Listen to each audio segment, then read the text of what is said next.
Hi there, everybody out there. Welcome to Coach's Playbook. On today, Wednesday, June 2nd, year of our Lord 2021. We got a special treat. We're joined again this week by Carol Jorison. How you doing, Carol? Good so far. So far? Okay, we'll Yep. take that. I guess that's all anyone can say. We're only halfway through the day. Yeah. I've been watching. The market's been going pretty crazy in certain stocks today, so Yep. that's been fascinating. But today we're going to be talking about avoiding burnout, which is a common thing I think everyone experiences a little bit at some point in a trading career. Some people it kind of ends their trading career. But first, Mick, do we have any trader shoutouts today? I joined We late, so do. We do. Shout out to Mohammed Wafi, up 1,500 trade in the NASDAQ and the S&P. awesome. Cool. So, burnout's something I'm super familiar with because I had a 8-year previous career in a prop shop, and by the end of it, I was feeling like I didn't have any love for the trade anymore. I wasn't being energized by being at work, and I realized later, looking back at it, is that was a problem that started a long time before that, and I wasn't doing the right things to get through it. So I kind of want to go around, maybe starting with Carol, to ask, were there any points in your career when you were super down on trading in general or felt like it might not be the way to go? Definitely. Yeah.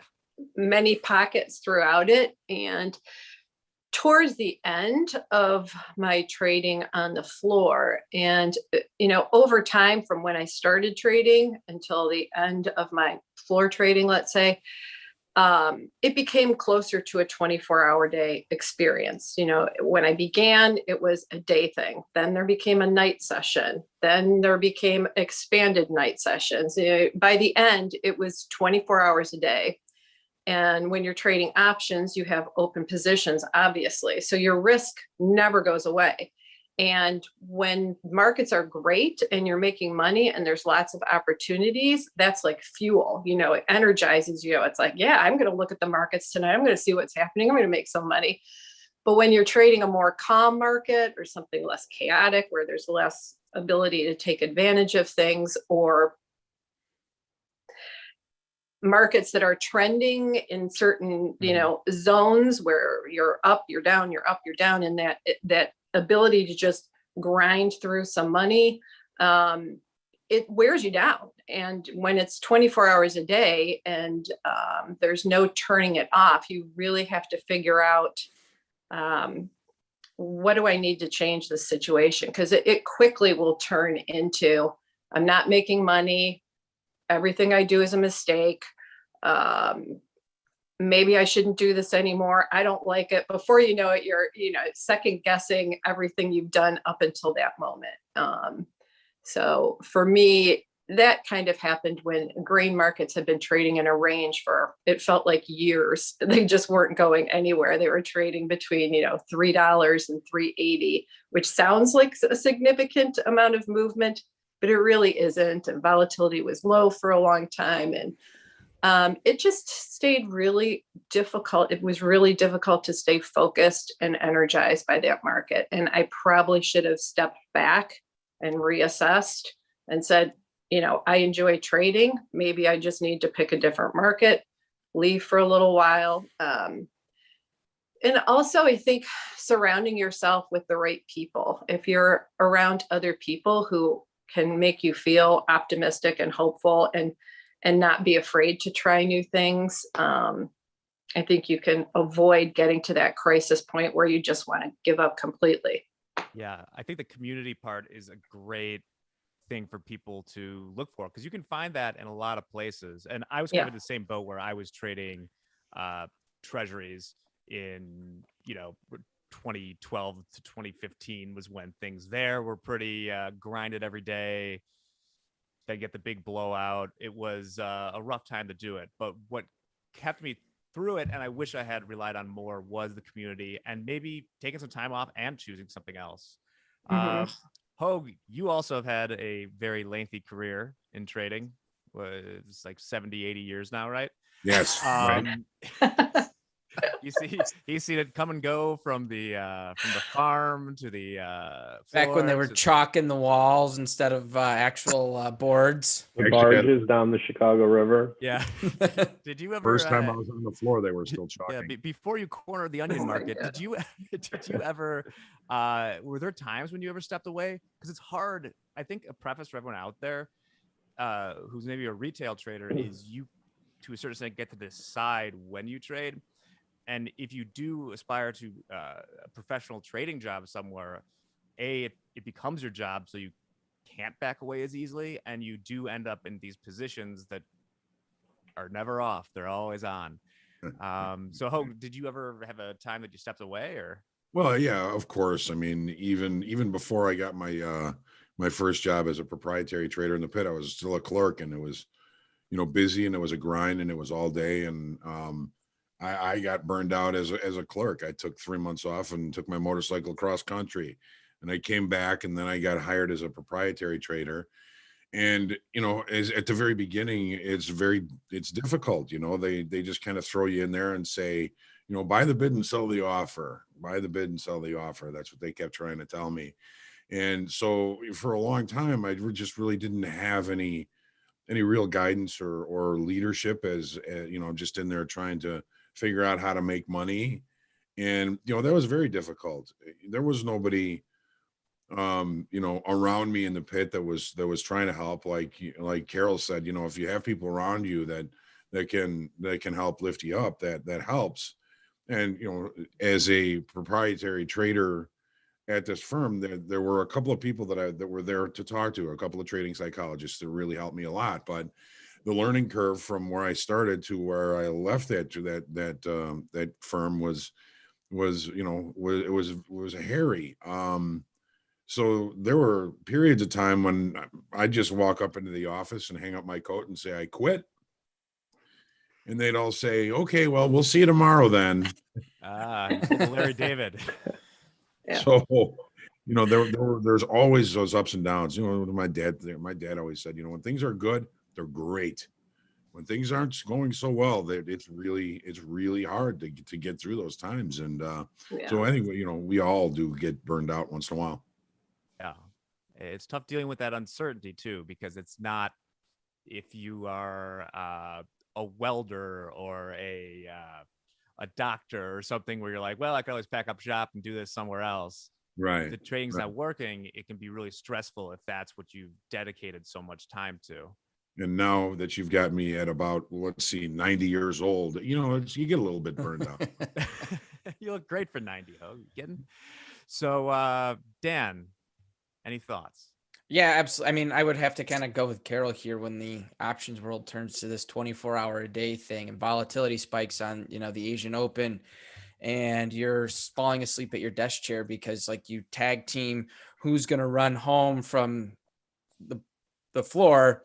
You have one guy in the office on the screen, then your job is to rush home to get onto the screen at your house, call in on the phone and say, okay, I'm in.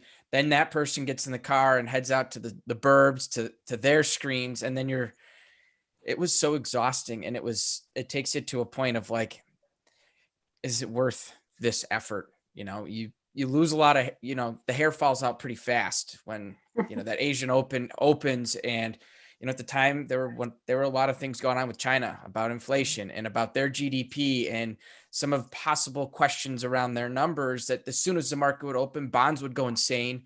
We'd take insane risk all of a sudden just based on our position. Yeah. So then you're trying to trade out of that by covering yourself one way, shape, or form. And you just spent, 2 years worth of mental capacity overnight to then wake up and go, oh, we calmed all back down. Everything's mellow again. If I held the position, I'd be in the money by great day. But I walked through this night basically a scratch. And it was like, that sucks. I'm over this. And so I went to take a little 6-month hiatus. And I got a phone call from Michael Patak about Top Step. And here I am 5 years later. Yeah. Mick, to get you in the game here, what are some of the things that you did perhaps in your career to kind of combat it? We've talked a little bit about community. We talked about taking time off. It could be along those same lines, but there's anything else that you did when you just felt like blah, like, yeah, I can't do this right now. Definitely. Like Carol had mentioned, there were plenty of pockets along over the years where, things weren't going well. And for me, the burnout came from poor performance. If I wasn't making any money, it was difficult to roll out of bed and sit in front of the computer. And it was all performance related. So when things weren't going well, it was depressing for me. And, I had a hard time. I had a even harder time when I was, working out of my bedroom, my home office, when you were alone, when you were going downtown to share an office with some people and you had camaraderie.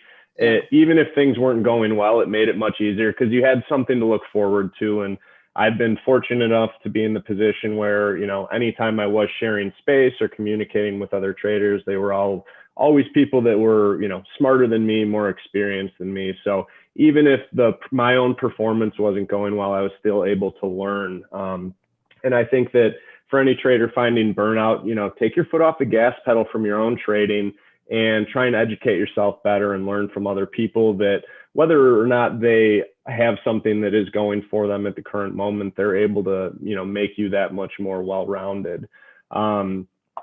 As far as me dealing with burnout before, when I started trading for myself, it was something I went into full time.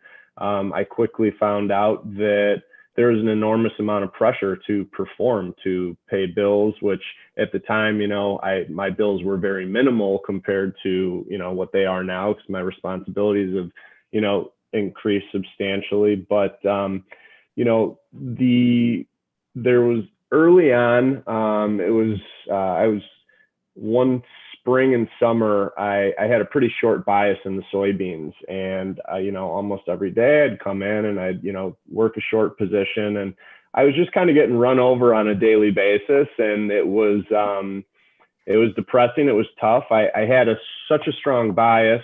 The growing season was extremely favorable. We were going to have record large crops and stuff. The one thing that I didn't think about was the demand out of China, and they were buying tons and tons of soybeans. Price continued to go higher. It got to a point, and I know Danny, Jack, John, you've heard this before, where I said, I've got to stop for a little while, because if I continue doing what I'm doing, I'm not going to have a business anymore in the near future. So I stopped. I took a little time off of trading. I did odds and end jobs. I was detailing cars. I was doing some painting and stuff like that. And, it was a good thing I stopped, because when I stopped, beans continued to rally. Whoops, lost my pen, it went flying.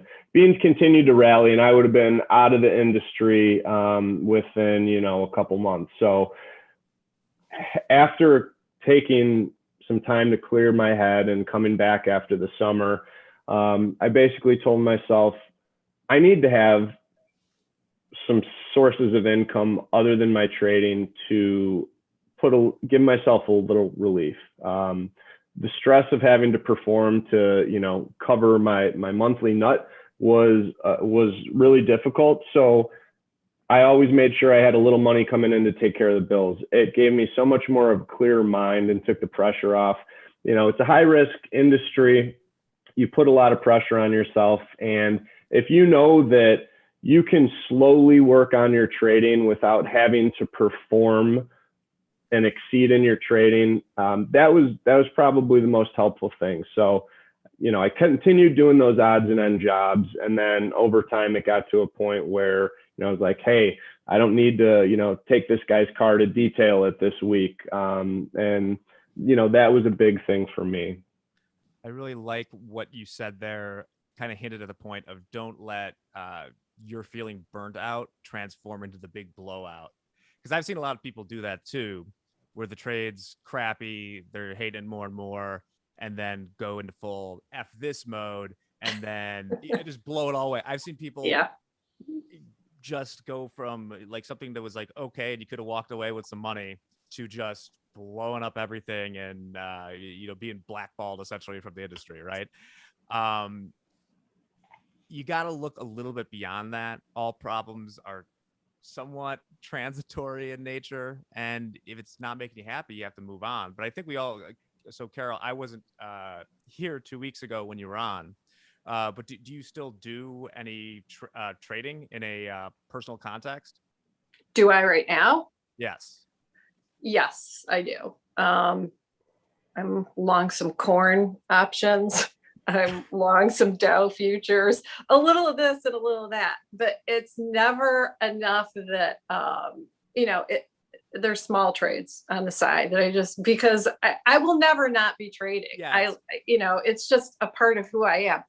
I do have a whole nother job. I work in a school district. So I am like in a high school during the regular part of the year.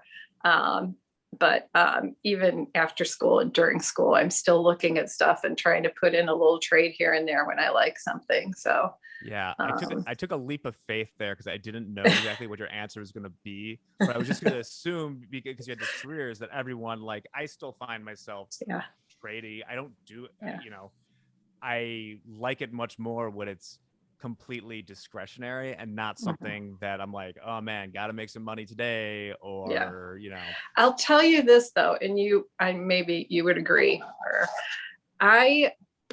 because I was saying earlier, I have a son who's interested in trading, and he's been trading a little Bitcoin and cryptocurrencies, and he uses a stop, and I'm like, you put in a tight stop like that, you're going to get hit. And he does. He gets like stopped out, and then the market, of course, turns around and goes his way. And as someone who traded for a long time and who now does it more for fun than my only source of income, I can allow all of my bad habits to stay with me. So I'm a really poor influence on him right now. So for instance, if I'm long some Dow futures and the market goes against me, I'll just hold it because I know it's going to go up tomorrow or the next day. So it's a terrible place for me to be trying to train him. So I was saying I might send him down to you guys and give him some good discipline on how to trade. But the whole burning out thing and trying to find a community, and I will agree, it's great to surround yourself with people who are smarter and have other experiences. So if you're a grain trader, hang out with the crude oil traders or the bond traders, because you can always learn so much. And I think if you can't find that community to help you, I'm assuming people do that online more so than going to offices nowadays. But even just talking to a friend or, someone you work with who you respect, and just lay out where you're at in your trading career. Like, this is what's been happening with me lately. What do you see as an outsider? Because a lot of times you're the last one to realize, like, oh my God, I am so burnt out and frustrated. I'm at that point where I'm just going to blow it all. Whereas you talk to your friend and you say, I seem to make money in the morning, but then by 11 o'clock, I blow it all because I make stupid trades because I get bored and I overtrade. Or, you could talk to someone who's not even in our industry, and they might have some insights into what behaviors you're doing that are helping to lead to your burnout. And everybody needs a break. It's like, I'm happy you mentioned that, Carol. There's a lot of ways to look on the inside from the outside, no matter, what someone else is doing, even if they're not involved in the, taking risk, assuming risk. Yeah, my then girlfriend, now wife, at the time had the sort of prescient info. She'd be like, oh, this year you seem to be getting a lot more calls in the middle of the night. I was just like, you know what? I haven't really been keeping track, but that's definitely true. And that was to me a sign. I don't think this is what she was going for, but that we were putting too much stuff on at night, right? And it was coming back to hurt us. So like, community, I think, is the most important cure for these things, because you'll face burnout in any career that you choose. Carol, you work for a school district. My brother, he's a high school teacher, loves it, loves the kids, but there's times where he is just like, I don't know if I could do this. So it's a hard job, and I just feel like I'm not in it today. And you just got to find what you like in it and react accordingly. One thing I was reminded myself about, and Carol was talking about the almost the 23-hour day trading days, is some people are better than others about separating their work from their personal life. I remember when I was having these hard times, trading, I was having nightmares, and that's not any way to live. I would have nightmares about whiffing on, hitting the bid or the offer, doing market making, and just watch the market get away from me and whiff and whiff and whiff and whiff. And that's really no way to live. So if you're having nightmares about what you're doing, you're either trading too big, or you really need to separate yourself from whatever it is that you're doing that's affecting your sleep. True. I still do sometimes. That's sort of like my late for a test dream. It's still, that I'm in a position I can't get out of. Like, just like you said, I guess that's a common, that's not good. I gotta go. I know the long hours too are a reason that a lot of people, that did, trade large, make markets, were big participants, have really stepped aside or scaled it back because, they have to, everybody's got to sleep at night. And if you have, a larger position on, and it moves against you, and you really might not know why it does at the time, and then it might snap right back in the morning. It's not worth it for a lot of people, not wondering why they might be out a large sum of money at any given time. Yeah. Guys, I've got to move along. I got to get to group coaching, but I think that's a good idea for a future coach's playbook is trading dreams. Yeah. Oh, nightmares. So people trading nightmares. I've got a few that can scare you a little bit. So sorry, I have to go. No, Hoag's leaving us. So if you need some community monitoring, Hoag's available for coaching. So if you need to talk it out, Hoag will do that for you. Carol, Dan, Mick, Jack, we'll see you soon. Talk to you later. Okay, John. Bye. That was some wise words that Mr. Hoagland left us on. I feel like this is the first time we should make this more of where people pop in and pop out. Kind of. I like it. Dynamic. I like it. I was just going to add one thing too, and just for people to have kind of this idea of perspective when you're carrying these overnight positions, and like, Mick's talking, you got to get your sleep. It's really important. And you might fall asleep like sitting at your computer. I've done it multiple times in the overnight stuff, or set the alarm to wake me up every 20 minutes. And some people will be like, well, if you're on a position and you're covered and you've got yourself hedged, can't you go to sleep? Well, you might have a position on, and if volatility adjusts a little bit, and all of a sudden like 2 or 3 ticks in the bonds could be like you need to buy 30, 40, 50 to 100 bonds just to get yourself back to delta neutral. So as soon as you have a little bit of gamma built and you've got a little bit of a position, once that market starts to go one direction or the other, it doesn't matter if it's up or down, you have to get hedged. You've got to get your delta neutral. And if you don't, it can lead to extreme overnight risk. And yeah, bonds, they're not moving a handle or two very often, but 5, 10, 15 ticks could be the difference of a couple $100,000 really quickly. Yeah. So, well, now that we've scared the crap out of everyone from the, that's the point of this, what would you call it? Show that we do, right? It's this scare people out of trading. They don't do it. Scared straight. I think we'll say trading edition. We're saying to avoid these things. Don't put yourself in these like where I'm at now as far as trading, where I risk what I could lose. I have fun doing it, and I still like the strategic components of it and stuff like that. It seems like everyone here still does it a little. I know Mick and Dan do, and Carol, you seem to do it a little bit as well. So maybe we'll end on like, what do you love about trading? Mick, you wanna we'll go quick hits because we're already. I think the challenge of timing and predicting and the reward that it brings. Yeah. Carol? I've always been attracted to the possibility of creating kind of your own financial destiny, because a job where you get a paycheck every Friday and you know exactly how much it's going to be is great for the majority of people. And then there's the lunatics like me who are like, I'm okay just to kind of wing it and see what's going to happen. So for me, it was just the ability to, you know what, maybe I can just make money by myself without someone saying, this is what you're worth, and so. Absolutely. Dan? I love the money. I won't beat around the bush. That's what I'm in it for. I mean, I love the process. I enjoy, trying to understand why markets are going to do what they're going to do. But if it didn't have that reward, it wouldn't be Yeah. nearly as fun, in my opinion. No, it's probably not something I would do like on a nice Saturday afternoon. No. If it weren't for that. But what I love the most is just it's like the purest form of competition and strategy in the world, and you're always playing it on the hardest level. So like I enjoy that challenge quite a bit. So Carol, thanks for joining us today. We hope down Certainly. the road we'll have you back and we'll talk maybe about a topic that's not quite so ominous. But no, I think it's so like if you take anything away from this, build your community. You need people to lean on.